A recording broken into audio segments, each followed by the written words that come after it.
Gente boa, olha só, eu vou ler aqui na carta aos Hebreus, carta aos que deviam continuar atravessando fronteiras de consciência, os hebreus, os andarilhos da fé, da viagem ininterrupta da consciência e que tinham voltado atrás.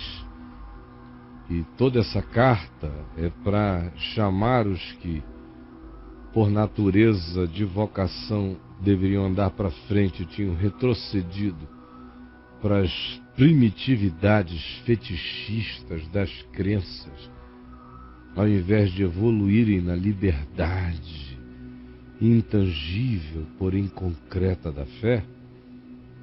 É a esses que se escreve. E aqui no capítulo 9, onde eu lerei, onde o argumento, justamente porque eles eram judeus e estavam retrocedendo para a religiosidade fetichista do templo, dos sacrifícios, dos bodes e touros, dos altares, é que o capítulo 9 nos fala acerca disso com as seguintes palavras, dizendo: ora, a primeira aliança, aquela de Moisés, também tinha preceitos de serviço sagrado e tinha o seu santuário terrestre, primeiro o tabernáculo, depois o templo em Jerusalém. Com efeito, foi preparado o tabernáculo, que foi o lugar original desse ofício sagrado no deserto, cuja parte anterior do tabernáculo, onde estavam o candeeiro e a mesa e a exposição dos pães, se chama o santo lugar, porque quando se escreveu a epístola, o lugar ainda estava erguido em Jerusalém. Daí a designação no presente, o lugar está lá, se chama o santo lugar. Por trás do segundo véu se encontrava o tabernáculo, que hoje no templo de Jerusalém, ou naquele tempo, enquanto o templo estava erguido, ele diz no presente, se chama o Santo dos Santos. Por trás do segundo véu se encontrava isso no tabernáculo. Ora, o Santo dos Santos, nele e havia um altar de ouro para o incenso que se queimava. E lá também estava a Arca da Aliança, com a vara de Moisés, as tábuas da lei e uma porção do maná. A Arca da Aliança, coberta de ouro, na qual estava uma urna de ouro contendo o maná, a vara de Arão, a vara do sacerdócio, que floresceu, e as tábuas da aliança de Moisés. E sobre ela, a arca, havia as esculturas dos querubins de glória, que com a sua sombra cobriam o propiciatório, o lugar dessa oferenda, dessa oferta. Dessas coisas, todavia, não falaremos agora com vocês, pelo menos não falaremos pormenorizadamente. Diz o escritor de Hebreus e prossegue, dizendo: ora, depois de tudo isto, e de todo esse rito, e de toda essa decoração, e de toda essa preparação, e de toda essa sequência simbólica preparada desse modo, com os significados que carregava, continuamente entram no primeiro tabernáculo os sacerdotes, não no santo lugar, mas no santo dos santos, onde acontecem as realizações dos serviços sagrados, ou aconteciam, quando o templo ainda estava erigido. Mas no segundo lugar, atrás do segundo véu, no ambiente mais íntimo, chamado de Santo dos Santos, Não havia movimento de rotinas em frequência. Apenas o sumo sacerdote, sozinho, uma vez por ano, não sem sangue, ou seja, levando sangue, oferece. O templo ainda estava erguido, o verbo é no presente. Oferece por si e pelos pecados da ignorância do povo, o sangue que carrega lá para dentro. Querendo com isto dar a entender o Espírito Santo, por metáfora, por parábola, por analogia, por arquetipia, que ainda o caminho do santo lugar não se manifestou, porque enquanto a estrutura for aquela, o lugar íntimo de Deus não se manifestou para aquele que vive os continimentos, as divisões, as separações, as departamentalizações propostas por essa arquetipia, por essa montagem, por essa arquitetura de templo que quer carregar um significado de natureza espiritual. O templo carregava a seguinte mensagem: o homem chega até aqui, o homem fica do lado de fora, no átrio. Os que penetram o santo lugar são alguns profissionais da representação dos que não entram.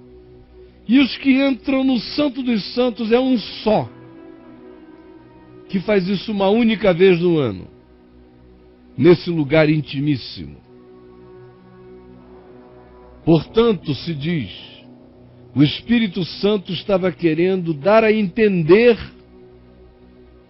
que o caminho do santo lugar não se manifestou enquanto esse templo estiver erguido, enquanto a religião for o paradigma, enquanto os modelos de separação e de representação do homem perante Deus carregarem as oficialidades da religião, enquanto a espiritualidade humana viajar por dentro do aprisionamento desses continimentos, dessa percepção tão primitiva, significa dizer, enquanto isso está erguido na consciência de alguém, enquanto esse é o paradigma da sua espiritualidade, nunca se manifesta nele a adoração profunda em espírito e em verdade. Porque a mente dele está toda contingenciada por aqui você entra, aqui você não entra, aqui só os especializados, ali só os que sabem, ali só os santos, ali só os que receberam tal autoridade. A religião funciona com esses cardinalatos da idade da pedra. E o escritor de Hebreus diz, enquanto a consciência é assim, não se manifesta o que já é. Não. Porque isto é uma parábola para a época presente. Nós estamos hoje vivendo o encontro dessas duas percepções, dos que já entenderam e transcenderam e dos que continuam contingenciados e presos. Tem gente adorando a Deus em espírito e em verdade, e tem gente na idade do templo. É uma parábola para a época presente. E segundo esta parábola, se oferecem assim hoje, nos cultos da religião, dons, sacrifícios, campanhas, barganhas, oferendas, trocas. Embora esses sacrifícios, oferendas, esses cultos, no tocante a solucionar a consciência com paz, seja num templo consagrado a Jesus, ou seja num terreiro consagrado a quem quer que se o tenha consagrado, nada disso traz paz à consciência. Sim, eles são ineficazes para aperfeiçoar o que presta o culto. Por isso ele continua irresoluto, angustiado, sem solução, incompleto, insatisfeito. Não se completou do ser dele o caminho para dentro do Santo dos Santos em Cristo.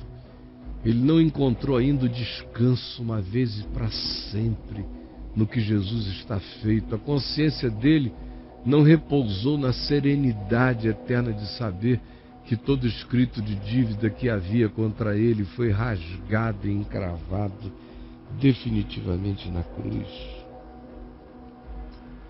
Portanto, todo esse arcabouço, esse aparato com o qual você tenta se enganar nos tabernáculos da sua primitividade espiritual, são ineficazes para aperfeiçoar aquele que presta o culto, que só é aperfeiçoado na intangibilidade de uma consciência que amadureceu na fé, sem fetiches e sem barganhas, e adora a Deus em espírito e em verdade. Portanto, essa consciência entendeu que essas coisas não passam de ordenanças da carne, por isso não pacificam o espírito. São absolutamente relativas, por isso não planificam o ser. São só simbólicas, por isso não atendem à demanda de significado profundo da alma. São apenas cenários, não são essências. Por isso, não aperfeiçoam aquele que presta o culto. São só ordenanças da carne, baseadas somente em comidas, bebidas, ofertas, dinheiro, diversas abluções, impostas até ao tempo oportuno da reforma que já houve. E aqui ele diz: a reforma já chegou. Quando ele prossegue, diz: quando, porém, veio Cristo, Jesus, como sumo sacerdote de bens já realizados, já consumados, já feitos, está consumado, está pago. Sim, quando veio Cristo, mediante o maior e mais perfeito tabernáculo, que não foi feito por mãos humanas, ou seja, não desta criação, mas o seu próprio corpo, o seu ser, o seu ente inteiro. Este é o tabernáculo do culto.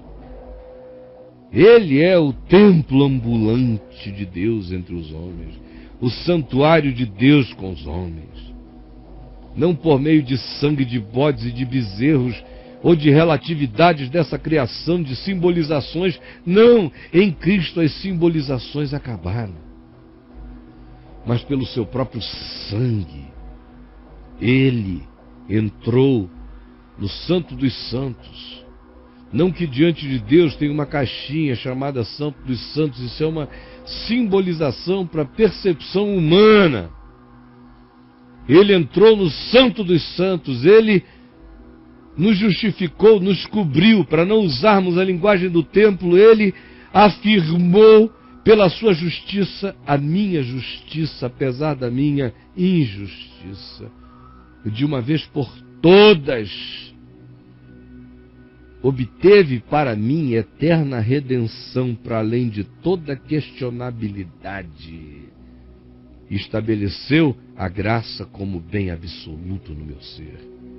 Portanto, gente, se o sangue de bodes e de touros lá no templo de Jerusalém, a cinza de uma novilha, aspergida sobre os contaminados, os santificava simbolicamente, enquanto Jesus não tinha vindo, apenas como paliativo psicológico para a alma culpada, quanto mais agora, quando nós somos justificados pela consciência do sangue de Cristo, pelo Espírito eterno, pela certeza absoluta. Por que conscientes disso não servimos então ao Deus vivo, em espírito e em verdade, ao invés de vivermos os primitivismos das crenças dos alienados, dizendo: ó Deus, eu vou te dar dinheiro, mas me ajuda. Eu vou te dar uma grana, Senhor, mas, por favor, não esquece de mim. Eu vou fazer essa campanha 30 dias, vai ser meu sacrifício, minha renúncia, mas não esquece de mim.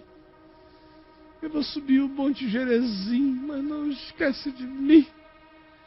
Eu vou subir o Monte Sião, mas não esquece nem de mim, nem da vovó, nem do João. Ai, gente,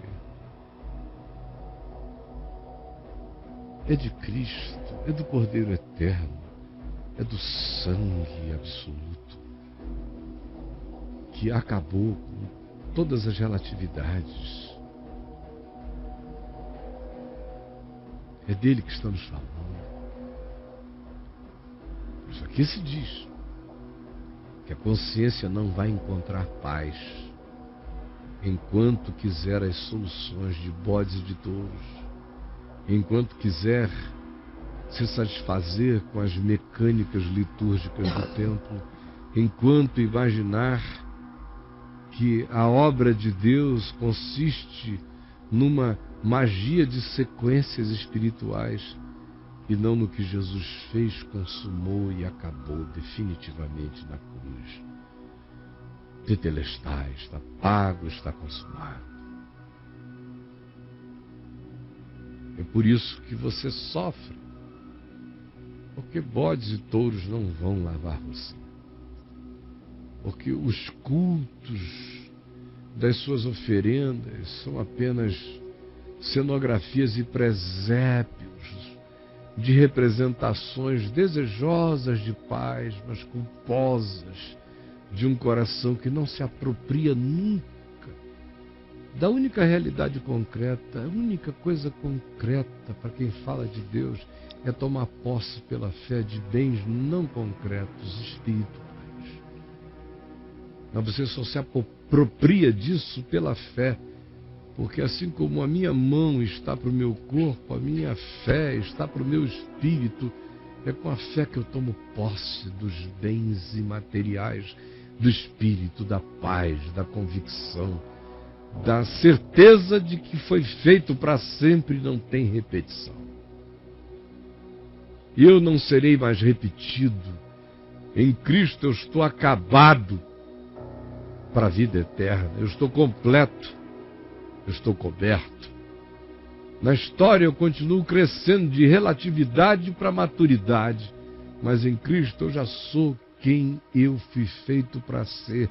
É por isso que eu não desisto, deixando coisas que para trás ficam, eu prossigo para o alvo, para ser quem em Cristo eu já sou. E sei que fui chamado para ser. Por favor, ó Espírito Santo, tem tanta gente servindo a Jesus sem paz.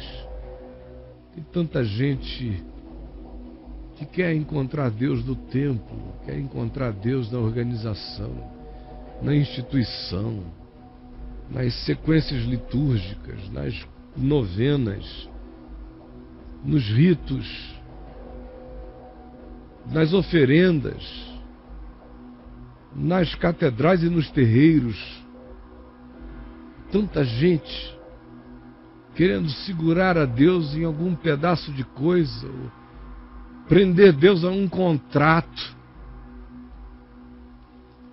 Por favor, Jesus, que o Espírito Santo nos salve de tamanha idiotice a qual temos estado presos, e que Ele nos convença agora de que tudo já está feito, que todos podem orar, todos podem receber, todos podem ser curados, tudo é de graça, não há preço humano nenhum a ser oferecido como barganha.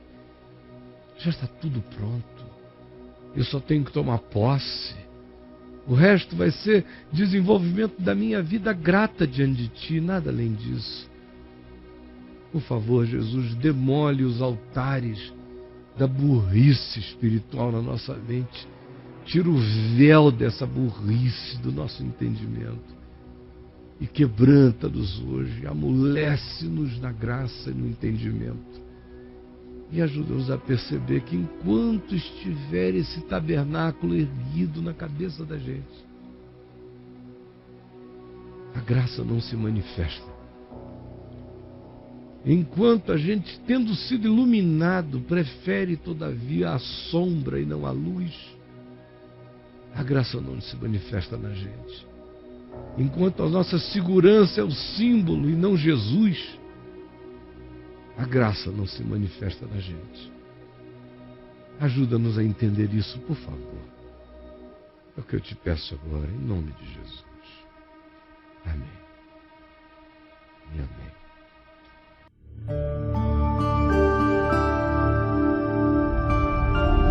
Vem e vê TV. O canal é você.